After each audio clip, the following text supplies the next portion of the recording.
The Earth travels around the sun once every 365 days. And guess what? That's when we celebrate another birthday. That is our chronological age.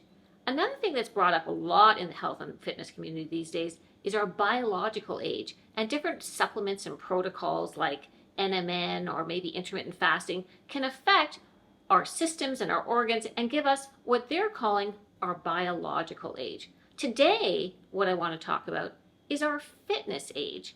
This is something that is variable. We can change. And this is not necessarily carved in stone science. This is something that we can use to gauge ourselves, gauge our system, and see where we compare along the line versus people that are the same age that we are.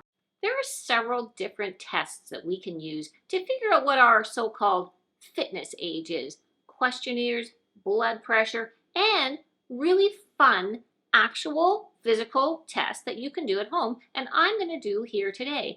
I'm going to do questionnaires, I'm going to do my blood pressure, I'm going to show you how to do these fun, easy exercises so you can figure out your fitness age along with me figuring out mine.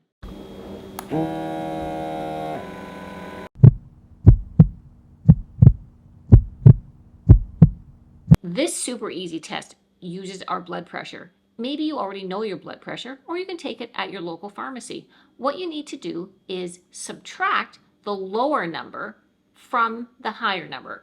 That is going to give you a certain number, which apparently translates to the flexibility and stiffness of our arteries.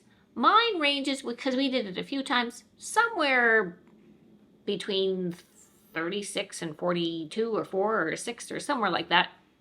Seems like it's pretty good.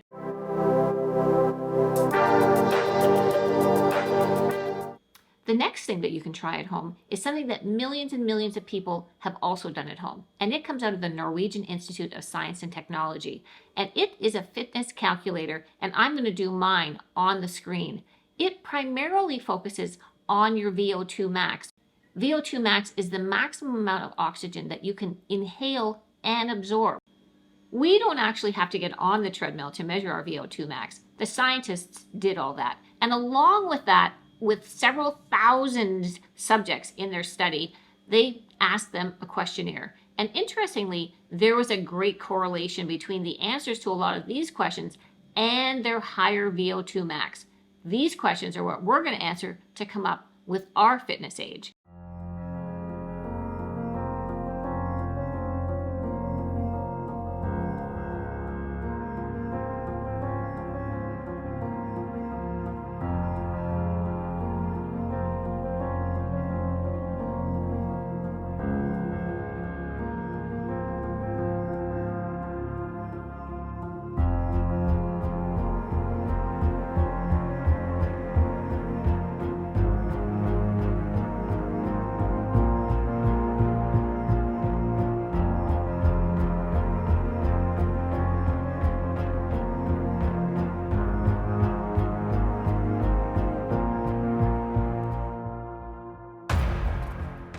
Next, we're going to do the sit to stand test. Put a chair up against the wall, and what you're going to do is put yourself a timer, 30 seconds, and sit and stand as many times as you can. I've got my timer on, and here we go.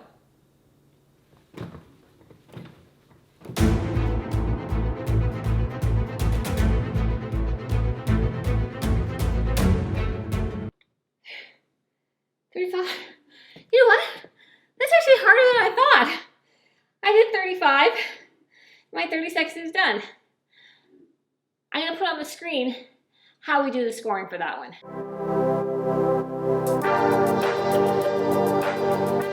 Let's try the flexibility test. This should be interesting because I am not particularly flexible.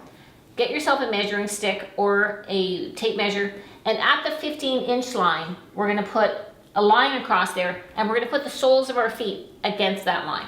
What I'm going to try to do is go as far as I can past that line, and we're going to see how flexible I am. Ready?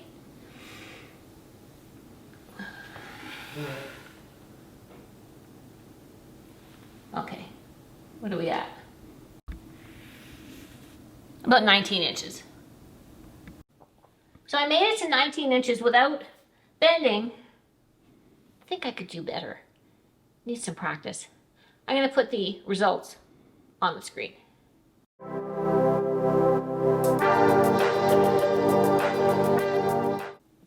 Now we've got our 4-stage balance test with a bit of a double whammy at the end. What we're going to try to do is 4 different stages of balance. If you can hold each one for 10 seconds, you can move on to the next one. So, standing straight, I think I got that one. Next stage is our behind foot in the instep with our toes touching, our feet touching. That is stage 2. Stage 3 is 1 foot behind the other. Try and keep our balance there for 10 seconds. Moving on from there, the next one is the one-legged stand for 10 seconds. These are very important, especially as we age. We really want to keep our balance. All right, here's the double whammy at the end. What we need to do is see how long we can stand on one leg with our eyes closed.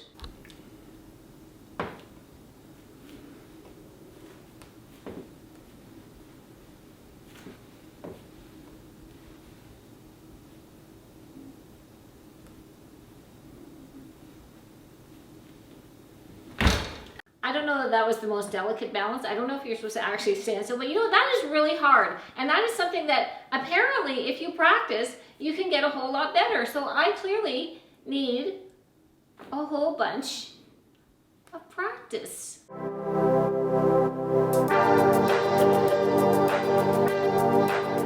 This test is called the stand to sit. I'm going to start from standing and I'm going to sit down and then I'm going to try to stand back up. But I don't want to use my hands or my knees against the floor or against myself to push up. We're going to lose points for every time that we touch down. So here we go.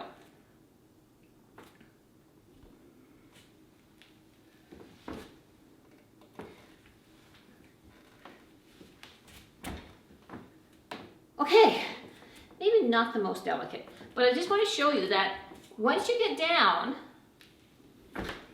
if you need to have a hand here, that's going to be a point. If you put a hand here, that's another point. So the goal is to practice so that you can get back up without the touchdowns.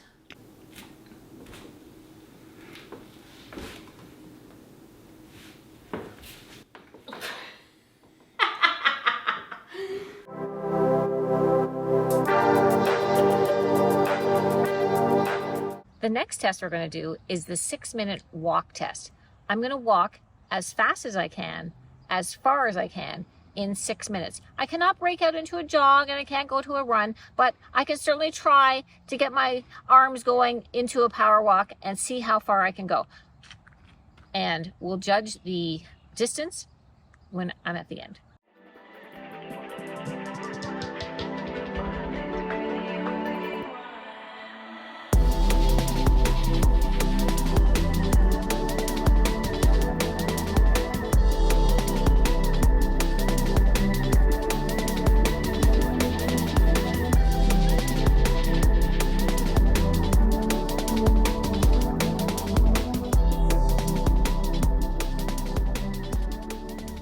Okay, so 6 minutes,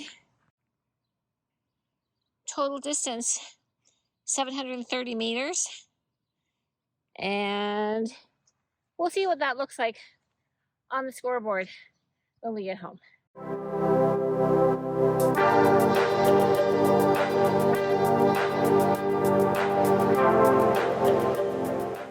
So what about the scoring? Let's start with standing to sitting. Okay, the way that works is we start with 10 points. If we don't touch anything, either up or down, that's a score of 10. Otherwise, and I'm going to put a picture on the screen, every time you make a touch point, you deduct one. We really want to aim for 8 to 10, so maximum of 2 touches. If you're down and your score is only 3 or less, really you got to get practicing on that. So that's something that you can, but you know what, that's what I love about these tests. You can keep practicing and you can get a whole lot better. On the sit to stand test, where we had the chair against the wall, greater than 18 for a 60 to 69-year-old is considered highly desirable. So, wow, I think that I did really fabulous on that. In fact, greater than 33 is excellent for a 20 to 29-year-old. So, I'm pretty happy about that score. As for the balance test, how long can we stand on one foot with our eyes closed? That is really hard, and mine was not pretty. Greater than 17 seconds is considered excellent for an over 60-year-old, and I managed that. It was a little bit dicey, but again, practice on that one and we could all do a whole lot better. The flexibility test, how far we could reach. Okay, I really need some work here. I managed to get to 19 inches, which is average for a 55-year-old. I need to get some stretching in. For the 6-mile walk test, 400 to 700 meters is really, really what you're wanting to go for. I managed to get 730 meters. Now, this is a test. Doctors use this test. You can use this test. So easy to do at home. The key to these tests really is an eye-opener. Where do we fit on the scale?